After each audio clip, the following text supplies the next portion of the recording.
All right, folks. So Mark here again, cooking books, bringing info. So the last video I did, I talked about natural selection. So I kind of want to just kind of, expound on that a little bit more, venture a little bit more into natural selection and talk about it in more contemporary terms. Today, natural selection, again, it's nature's way of preserving traits that are suitable or most advantageous in a particular environment or a specific setting.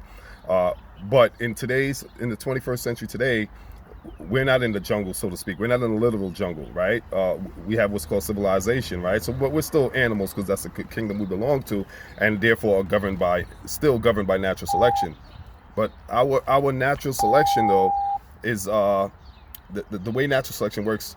We can call artificial selection because there's actually a philosophy that's called artificial selection, right? They talk about selective breeding and all of that, but that's how to create. Like humans can actually determine what kind of genes to preserve, and what kind of you like mate certain animals, horses. You can interbreed certain horses to have a particular offspring, but that's biology, right? That's the biology of selective breeding and artificial selection. But artificial selection also has another connotation where it's I mentioned before in terms of politics and legislation.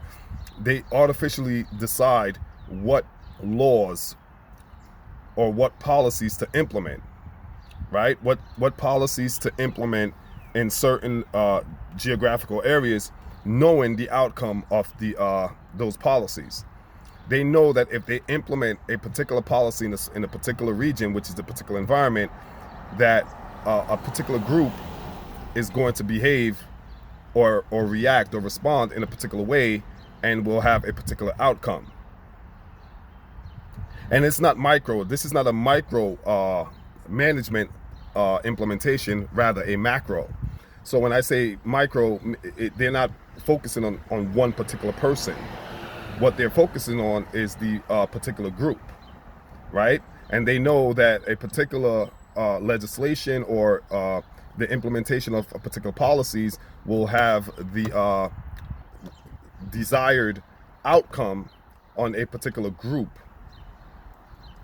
in that particular geographical location or demographics, right? The demographics. So, and this is still a what would you say? This is a spin-off, or this is a form of natural selection, but it is a version of natural selection that's called artificial selection, where rather than the hawk, which is a force used by natural selection to get rid of certain mices, right? Because remember, if there's hawks that eat mice, right? There's hawks that are mice eaters, and the environment is a dark colored environment.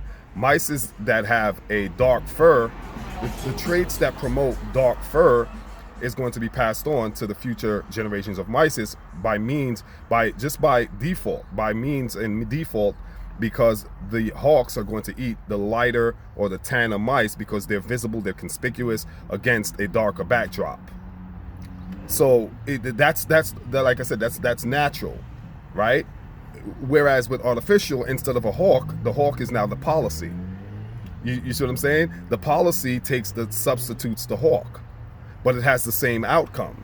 Because the policy is going to affect a particular group, a particular demographical group of mice representing the people, the minority, whatever that group might be. So the legislation, the policies that's been implemented is now substituting the hawk, and it's going to extinct and get rid of that particular group of mice, which is symbolic of a particular group of people.